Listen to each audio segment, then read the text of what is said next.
Right, well, look, I've got the graveyard shift. So what we're going to do, because energy, let's be honest, has dipped a little bit just because of life. So I'm going to insist that energy goes up. So let's stand up, right? Come on. Little bit cheesy, little bit American. Hopefully no Americans in the room. Right, okay, how are you feeling? Feeling a bit better? Right, hands in the air, everybody. Let's just loosen up a little bit. Turn around and then sit back down and we can get started. There we are. Right, we are ready to go. Okay, the power of the big band idea. Right, we've listened a lot today about tactics. We've listened a lot about ideas and tools and tips. I'm going to kind of get us back a little bit to basics, to the simplicity which I think all businesses need, right? Because business is complex, right? We're embracing the complexity. We're not denying that. It is complicated. The problem is that if we're going to stand out in competitive markets, if we are going to be noticed, we have to cut through the noise. And to cut through noise, you can't be complicated. You can't be filled with jargon. You can't confuse people. You can't seem the same as everybody else. You have to be different, you have to be bold, and you have to stand out. And that is where the power of the big idea comes in, which is the subject, you'll be pleased to know, of our talk. So before we get into that, first point is we've talked a little bit about brand today. Now, I've got something perhaps a little bit, I don't know, controversial to say, but for me, the brand is not your logo, your fonts, and your colors, right? That isn't your brand. That's part of your brand, but that isn't your brand. I define brand as the meaning that people attach to you and your offer. All right? It exists in their hearts and their minds. And of course, the logo is like a signpost to that meaning. And the colors and the fonts help them remember who you are and what you're about. But who you are and what you're about is who you are. And what you do for them and how you make them feel is the most, I would suggest, important thing. What you actually achieve for them, how you overcome their problems. So for me, branding, which is the game I'm in, and I'm sure everybody, I would suggest, in business should be in this game, is the game of the management of meaning. Right? That's what we're trying to do. We're trying to manage the right meaning so that ultimately all of the meaning, all of the signals that we put out go into our audience's mind, and hopefully the right audience thinks the right thing about us and dips their hand in their pocket and pays us some money. That's ultimately what we're trying to do. So brands, if you think about it, there's a long word called, you like long words, don't you, Dan? So anthropomorphize, right? That's a good word, isn't it? That's a good word for me. Lad from London, I can speak these things. What does it mean, though? Anyone know what anthropomorphize means, if I can say it? Anyone know? When we give a human attribute to something that isn't human. Yes, we personify things. We think about it like a human, and it has human attributes. And that's basically how our brains, the psychologists tell us, think about the companies that we run. Okay? That's how consumers think about us. The right kind of bits of our brains light up as if we're a collective kind of person, right? So when you think about brands, just pick your favorite brand. What's your favorite brand? Of whiskey or anything? Car, what's your favorite car? Audi. Audi. That's funny from someone who drives a BMW, isn't it? That's for work. Oh, all right. He's a chauffeur, I was talking to him earlier. Anyway, okay, Audi, right? When we say Audi, okay, immediately you might think, oh, okay, a logo. Some people might think a logo. But ultimately, if you think about it, there's in their advertising, in their comms, they speak a certain way, don't they? They dress a certain way, they look a certain way, their cars are shaped a certain way, their photography looks a certain way, all of these things come, the videography, it all has a certain strap line, it all feels a certain way. They behave in a certain way as a business. When you go into an Audi showroom, you would expect a certain amount of behavior from the staff, from the environment that you find yourself in through the buying process. Ultimately, they do something for us. So ultimately, the car itself will do something, and the whole experience to purchase the car, the after sales, all of that stuff, it's doing something, it's solving a problem, it's helping us get from A to B and looking wonderful doing it. There we are. And finally, the brand Audi will exist on the back of a set of beliefs. And real fans of that brand will understand what those beliefs are, and they will expect the company to align and behave and act in accordance to those values, and so they trust what the brand's about. So all of those are signals that Audi pings off, and they come into your audience's mind. Now, if you're like Steve there, they come in and they like all the right buttons, and Steve's like, right, I'm going to dip my hand in my pocket, I'm going to buy that Audi. That's the difference. That's the difference. But other people might be like, whoa, I'm not going to do that. I like, who said Volvo earlier? There we go. So, there's a different thing. But the point is, you've got to know who you're trying to talk to. You want to understand the meaning that you want to send out to them, and you want to create real value, right? I'm sick to death of lies, right? I can't stand businesses that say one thing and do something different, and leaders that think they'll get away with it, because quite frankly, you won't, right? We're in a social media world. People are going to find out. Your staff are going to become disheartened. You yourself, your soul will be eaten out. Truth. Let's get back to what's real and do something that's true. So for me, brand, we've talked a little about, with Lizzie earlier, culture and everything. For me, brand is really, it should influence your culture, yes, your products and your services, yes, your customer experience, but also, and then right at the end, the veneer at the end, the marketing and comms and your logo and your brand identity and your look and feel, all of that should be truthful so that the right signals are sent to the customer. So that's my little preamble, right? Let's get into this now. What's coming up? Well, I'm going to talk to you about this idea of a big idea. And I've even got, added value, a bit of a mini workshop we could do. So hopefully everybody's up for doing that. So we'll do that together. And then I kind of really want to talk about, well, why would your businesses really need a big idea once we've understood what it is? And then how could we actually get to the point where we come up with a big idea that is useful and relevant to what we're about? And finally, I'm going to share some ideas on how to activate your big idea. Does that sound good? Great. I've got some nods. Come on, let's go. Right, so what is a big idea? Well, this is how I define a big idea. It's the reason the brand will be attractive to its audiences. That's it, simply put. It's actually the one coherent thought that binds all of your business strategy, all of the thinking behind your business together in a way that you can communicate powerfully and simply to anybody. So, for me, a brand big idea, it really should inform, if not be, your purpose in business. It should inform, if not be, your vision, and it should inform, if not be, your mission. Now, if you don't know the difference between these three, just really quickly, your purpose is your reason for being. Your vision is what you're trying to move the world towards, like a future that doesn't exist right now. And your mission, ultimately, is how you're going to get there. And depending on your stage of business, what type of business you're in, you might emphasize different elements of those three kind of concepts. But for me, the big idea will sit somewhere in one of those kind of pockets. And you need to pull it out of there, and you need to make it simple, and you need to be able to communicate it. And that's what we're going to be thinking about today. Here's some things about what a big idea is. It should be simply expressed. We're so full of jargon and algorithms. Just simple.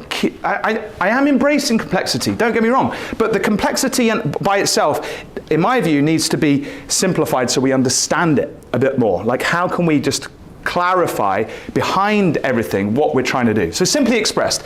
Now here's an interesting thing. This is something I really believe. Because the big idea sits at the top of all your thinking in your business, it should be what's called omnidirectional. It should work without for customers, and it should rally your people within. If you can find a big idea that does that, you're winning. Because you can put it on your flag, you can march forward, and you'll find top talent wants to join you because they want to help get where you want to go. But also customers are like, hey, I can see where that business is going. I want to be part of that. I don't mind buying that. I don't mind being part of that community, that tribe, if you like. I always think it's got to be social. It's got to be bigger than your little, your own selfish needs. It's got to be something about the earth, the planet, the world. You're trying to give birth to something big. So it's a big idea. So what is it? How are you going to impact society or the earth in general? It's got to be beyond making money.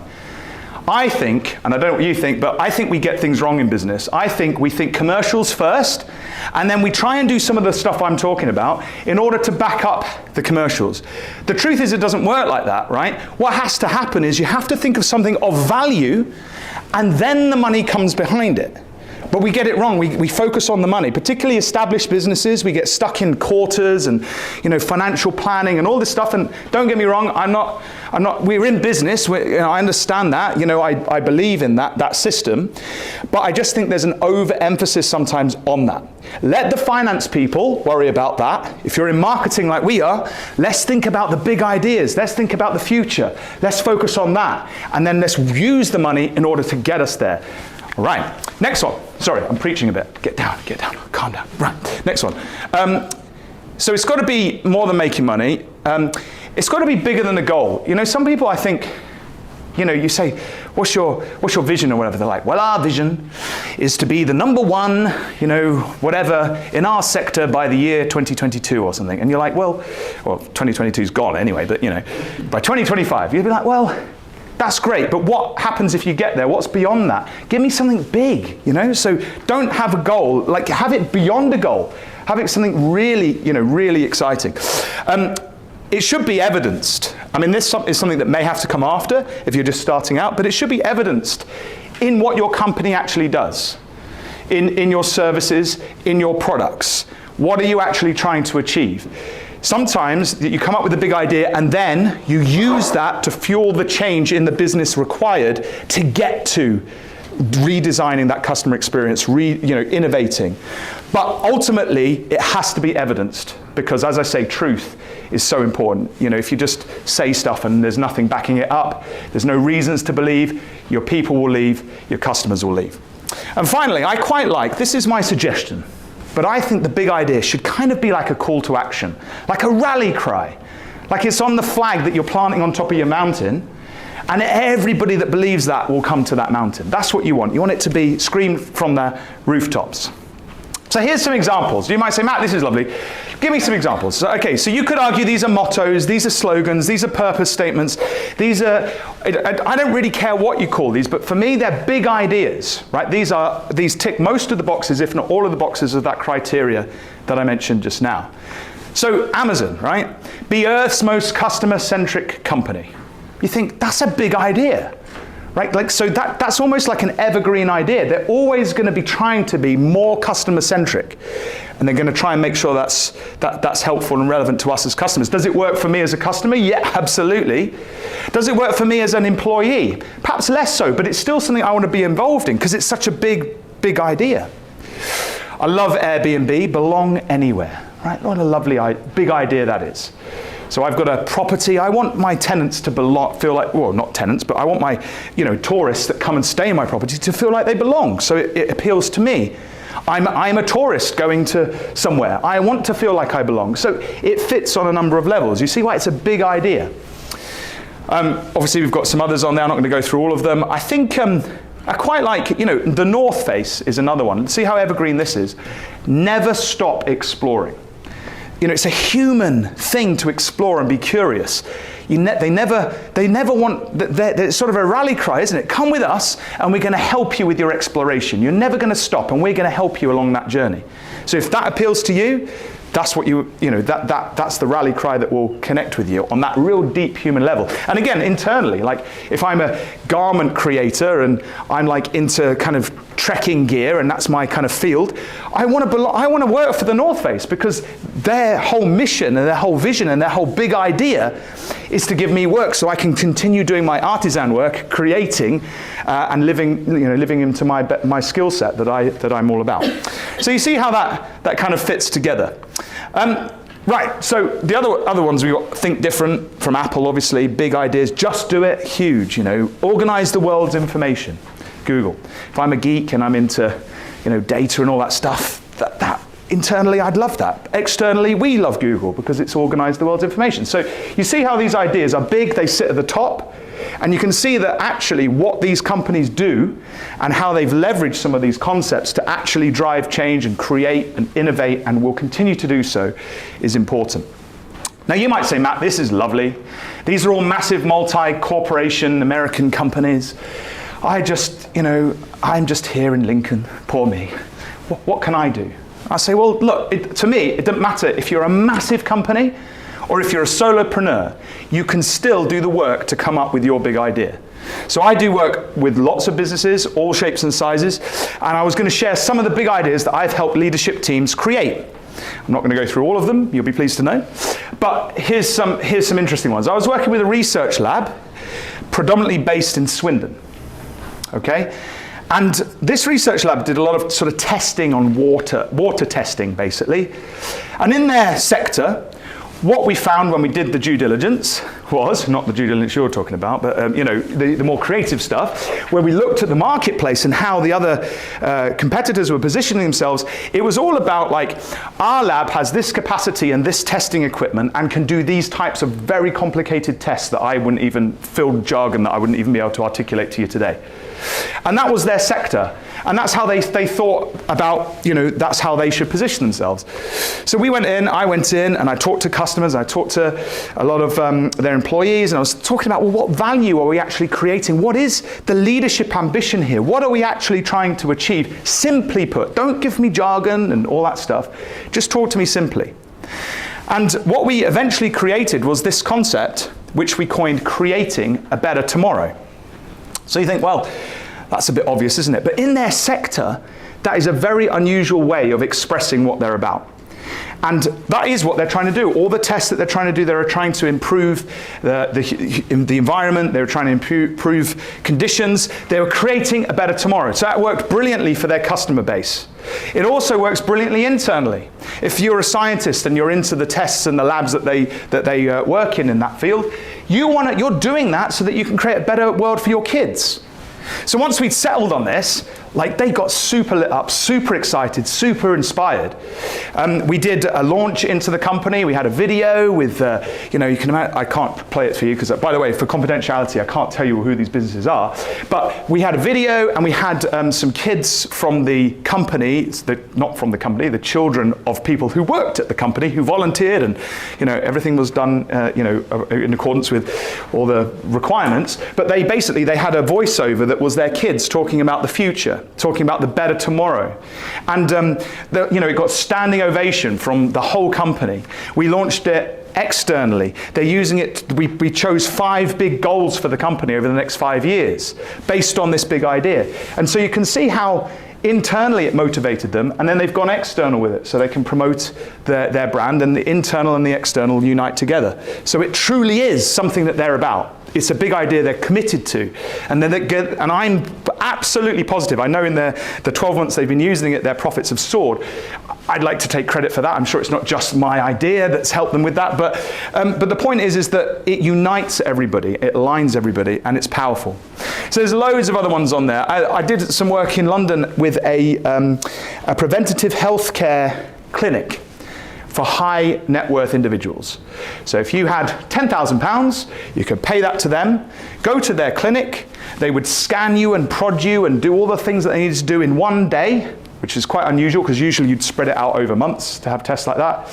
And then you get your report by an actual doctor who's been with you throughout the whole day, and they tell you basically, hopefully, you're all fine, but you need to stop drinking alcohol, whatever it might be. I'm looking at Mike there for that one, and he knows why. So that's the thing. So that was what they were doing. But again, their messaging was super complex. They were talking about all the techniques and the tests and all of this stuff. So after doing the work, what we came out with was this concept: be at your best. And you say, Matt, that's a really simple concept. Yeah, it is a simple concept. Everybody can understand that. You know, I want to be at my best, so I'm going to go through my preventative healthcare checks to make sure that I'm performing at my best. And if I'm a high net worth individual, that is something that I want to do, because usually I'm running businesses or I'm an athlete or something like that. If I'm working for them, what am I all about as a medical practitioner? I want to be at my best. You know, they wanted to recruit the top talent, so they wanted to provide all the support and the training, and they wanted to get the best. So that would appeal to me. So you see how that it's omnidirectional again. It appeals across both. Now, I'm not going to go through all of those. I can talk, if anyone wants to, about any of the areas on there as we go through. But I think you get the point. The big idea encapsulates and should stick all of the business initiatives together into one clear thing, and it should be something you should be able to go external with so that you can do it. So here's our little mini workshop. You ready? We're going to have a go. at your business's big idea. Now, don't worry, it doesn't have to be finely tuned. This is a framework I like to use, and this is a sort of a longer version, but I think if you do this, you'll find that your big idea will be tucked into this. So you'll be able to extract something out of this. So what I tend to do is get leadership teams together, mainly, having done some work, and I'll talk about that in a minute, and then get them to fill this in a workshop scenario, usually in groups of 2 or 3. And then we come back together and we read them all out, we put them on the wall, and we'll find that inside there somewhere is the truth of the big idea that we want to really go for into the future. So here it is, very simple. I'm a simple person, I hope you can tell that. So you want to fill this out. Our idea is to, what are you contributing to the world? What is that? Define that. So that there's some sort of impact. What's the impact of what you do? And again, I don't care that you want to get rich. I'm not talking about that. I'm talking about the impact to your customers, the impact that people engage with you. And here's the real kicker, because why? Why are you doing this? What's broken? What do you believe in? So I'm going to give you 2 minutes. I'm going to get a quick glass of water. 2 minutes, and I'm going to come back up here, and then I'm going to pick on random people. Well, I'm going to ask for volunteers first, but if I get no volunteers, I'm going to pick on people. So there we are. 2 minutes. Go. Okay, now I appreciate you could spend a long time on this, and I've not given you much time, all right? But, you know, that's the world we live in. And sometimes, here's a little thing, right? When the deadline monster goes running around, sometimes your brain really focuses, actually, and you can come out with some of your best stuff, I find. Most people, did you ever do this at school when you knew you had homework? You'd be like, oh, I've got 2 weeks for that homework. You'd leave it like, wouldn't you, like, let's be honest, till the hour before, and then you'd be like, and get it done. And well, I was like that anyway. And I always used to find that was fine. You know, I'd sort of procrastinate a lot. So just a little tip, get the deadline monster running around. It does the world of good. But here's the thing. I appreciate I'm throwing you in at this. You might want to craft this and look at this later. The other thing is if I call on you, to think about the fact that this is your personal view, right? But when you're building a brand, it's never just about one person. There's always a leadership team, there's always customers, there's always staff usually involved. And so, you know, you might want to run this exercise with your team to see what comes out. So do I have any volunteers? Does anyone want to try it? Yes, Andy, let's go. So our big idea is to make the workplace a more engaging and fulfilling place so that the world can become a happier place. Because there are far too many reasons to be miserable. Well, I think we should give Andy a round of applause for that. That's great. Now obviously, at the moment, that's long, right? In there, you might be able to pull some elements out and just kind of make the world a better place, right? And build your messaging and all the other stuff, cascade it out of something simple like that. That's it. Any other volunteers? At the back. My one is bringing the world more time for life. Nice, nice. Love it. Round of applause. Bring the world more time for life. That's good. Yes, Dave. So mine is build better visual brands so that companies stand out and sell more, because imagery is the new digital currency. Ooh, very good. Round of applause. There we are. So you can see in that, you could pull elements out of that are really powerful and exciting, and you know, and you could really build your messaging and all of your thinking around that. And if you wanted to scale, I don't know if that's in your plans, but you know, say you were going to recruit another 10 photographers, right? Whatever that big idea is, you recruit against that, you make sure they're onboarded into it. What does it really mean? You'll have structures and then initiatives behind it, and that's how you can really use it to motivate everyone forward. Well, great. That is really, really good. I'm sure everybody's got other ideas as well. But thank you for all those people, and hopefully that's a useful tool you can take back and really think about as we go through.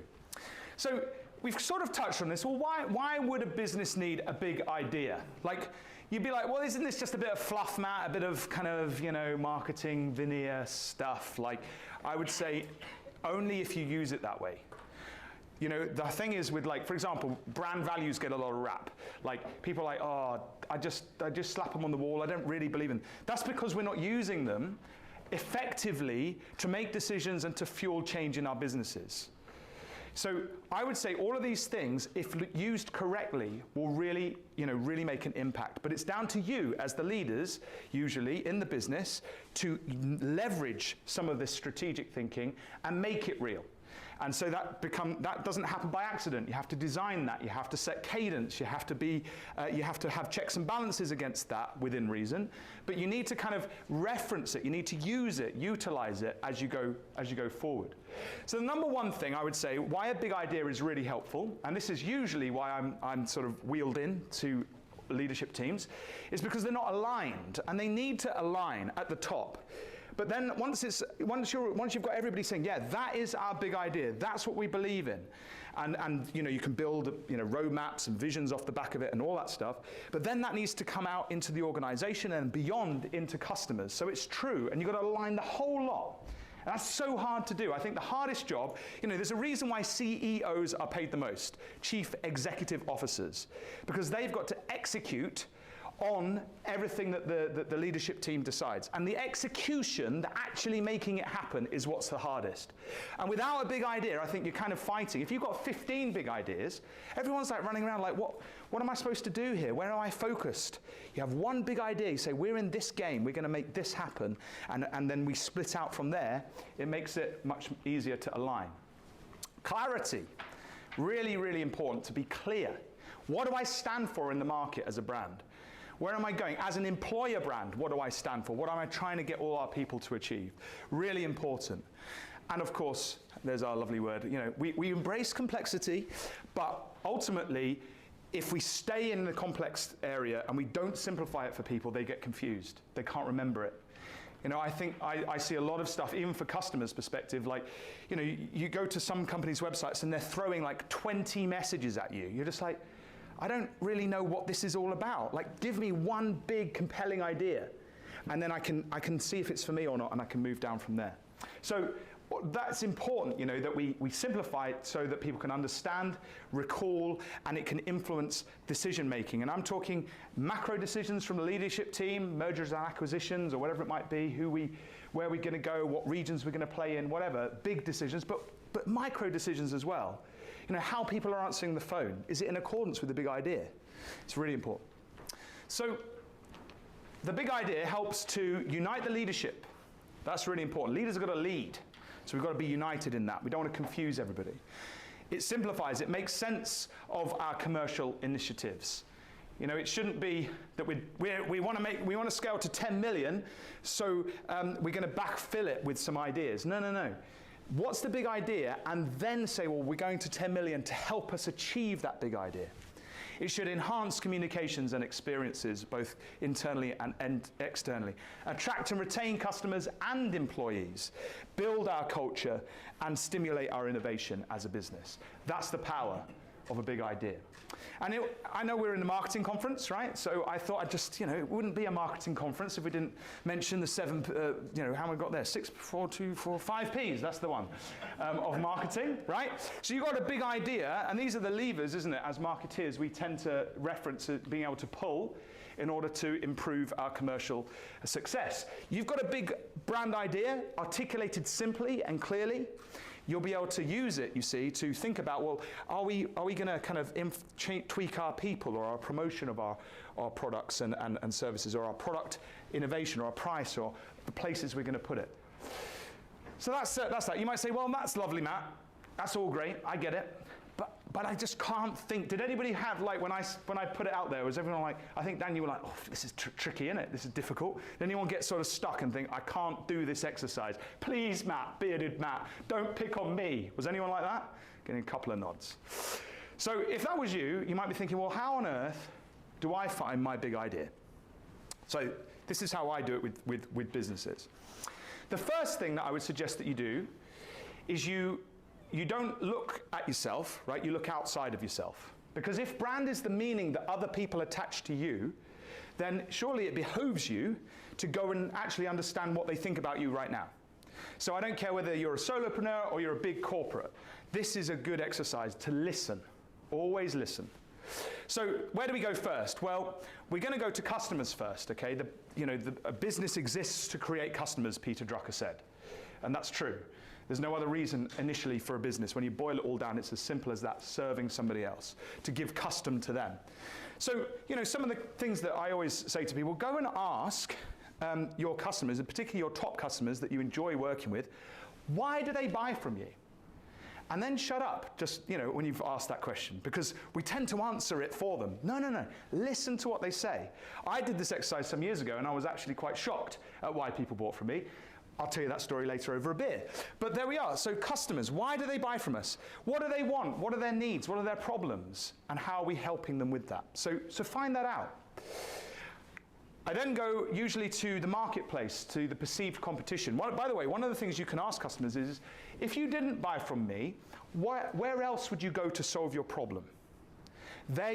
Whatever they say then is your true competition. We try, we're taught in business school to segment markets and, look at verticals and all this stuff. And there's a place for that, don't get me wrong.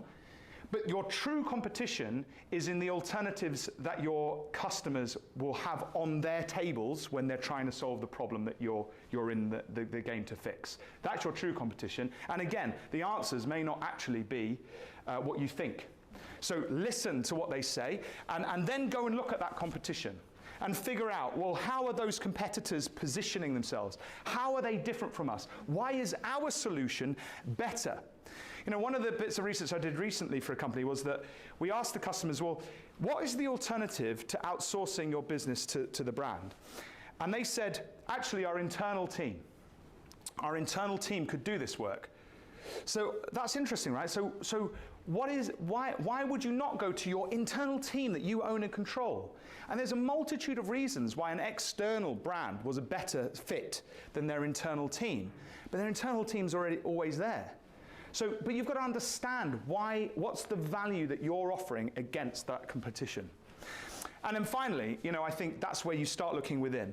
And I tend to start just generally, if you're a bigger organization, like from top to bottom, like get a snapshot, people that have been there a while, people that have just joined, graduates, as well as managers and people managers and all sorts. But why did they join you in the first place? Why do they stay?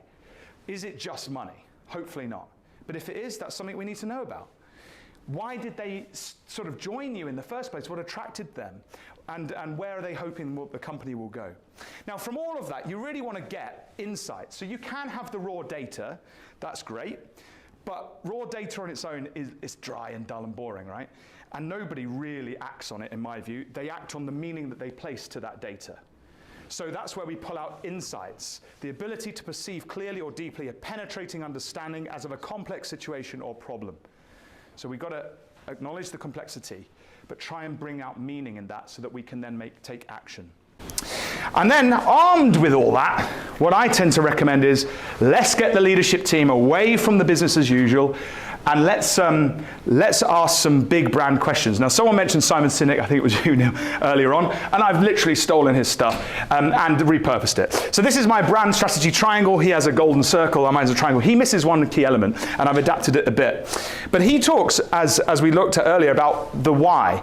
Like, he has a book called Start With Why, and it's really good. And if you've not watched the Simon Sinek TED Talk, Start With Why, definitely watch it, because it will blow your mind. What he talks about is the fact that if you've got a comprehensive and inspirational why, it engages others in what you're doing emotionally, okay? So why you do what you do will rally people around it. I like to ask this question to leaders particularly. Why do we exist beyond making money, right? The gut response of a leader is, well, we exist at the moment to scale to 50 million or whatever they want to do, or to 1 million or whatever business stage they are. And I like to say to them, well, that's lovely for you, for the people in this room who want to get rich. But frankly, none of your customers care that you want to be rich. None of your employees care that you want to be rich, right? What's the compelling reason beyond that? And so that's a really important question. The other big question, this isn't in Simon Sinek's Golden Circle, but I think it's crucial to brand building, is who do we exist to serve? What's that type of either company or individual that we're trying to serve?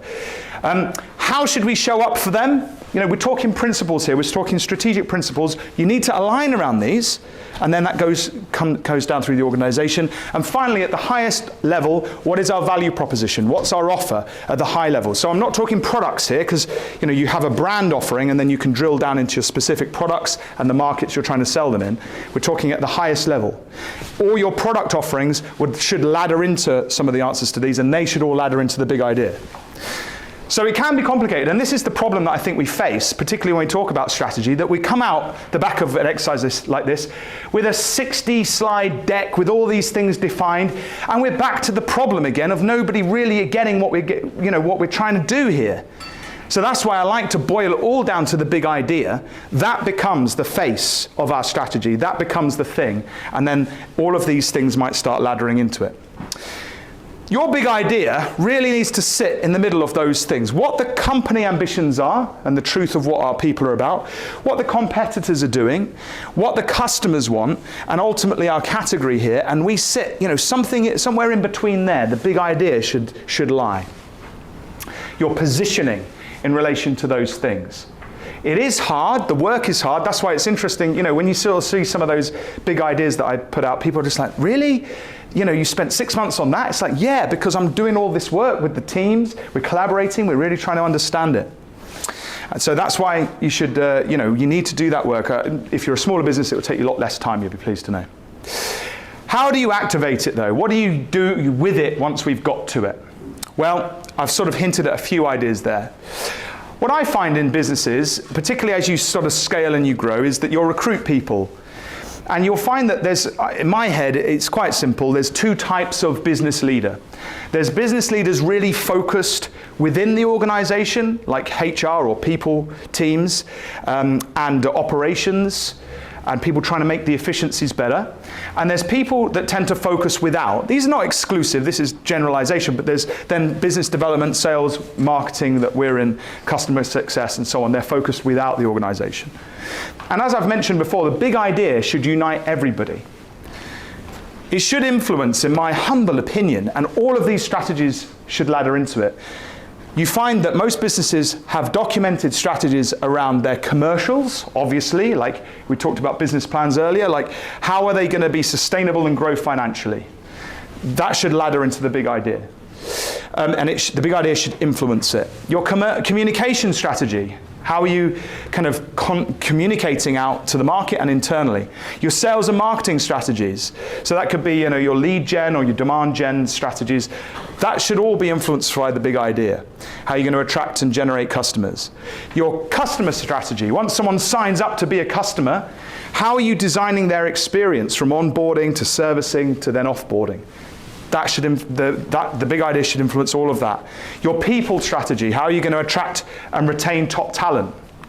Your employer brand, if you like. Again, it should influence that. And finally, how are you going to continue to be relevant and innovate in the market? The big idea should really flow through that, and it should be activated through all of those things. Now, some of you might be thinking, flipping it, Matt, I've only got a one-man band here, so don't worry if you're still at that stage, but you will instinctively do a lot of these things yourself. If you're a bigger business, you have to split that up. It becomes more formal and more red tape and so on, but that's the way of it. I thought, I'm at the marketing conference, so how can I make it relevant to marketing people? Well, this is a tool I tend to use when I'm working with marketing teams to activate the big idea. So we've got the big idea at the top here. This is a brand messaging framework, like how are we going to ping out or communicate out our core messages throughout our things. You've got to do a bit of thinking about this. So you've got your big idea. What's the value of that to the prospect? What are the benefits to them? And then what are the reasons to believe? It's quite a handy way of dividing up a way of thinking. And then what you'll do, oh, that's funny. What you'll do, is that giving me a hint? Why is that turning off? That's the screen. Oh. Thank you, Ross. What you can do then, you see, is you can kind of take the benefits and run, say, for example, your LinkedIn. You could talk about various benefits and reasons to believe on a regular, ongoing basis. So it helps you divide things up. But notice, they all add into the value and the big idea that you're trying to communicate. It's in the booklet, by the way, if you're taking notes. Again, this is another sort of model that I like to use. This is your customer experience. Your big brand ideas in the middle. And then you've got like before someone's a customer, so they become aware, consider, make a decision. They become a customer. So we're going to onboard them, we're going to service them, we're going to offboard them, and then we're going to hopefully, they're going to become an advocate of us over time.